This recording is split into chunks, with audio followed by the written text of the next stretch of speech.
Стомачните вируси се најчестите заболувања кај децата во летниот период, велат педијатрите, но сепак деновиве намален е бројот на пациентите кои што бараат медицинска помош на одделот за детски болести во Општата болница во Куманово. Началничката на детското одделение, доктор Маргица Арсовска, специјалист педијатар, апелира да се посвети поголемо внимание на хигиената во летниот период, да се внесуваат доволно течности, најчесто вода, да се јаде свежа и избалансирана храна.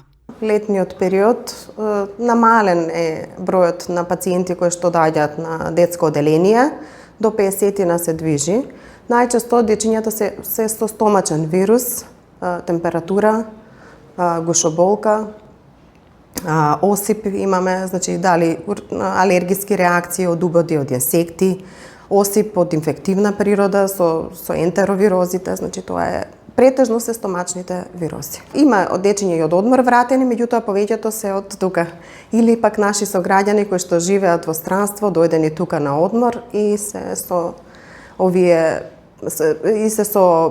проследени со повраќање, течни столици, покачена температура, со стомачна болка, значи стомачниот вирус овој период беше со дечиња со дехидрирани, што имаа потреба од инфузиона терапија, а некои од нив и од хоспитализација. Во летниот период најголемо внимание треба да се посвети на хигиената, значи да им се да знаат дечињата пред јадење да се мијат рацете, после игра да се мијат рачињата, значи да се чува, да јадат поумерена храна, да се внесуваат течности, многу вода овој период. Превентивно советувам и давање на пробиотик овој период, значи за одржување на цревната флора и за лесно справување и пократок временски период на справување на овие стомачните вирози и умерената исхрана, избалансирана.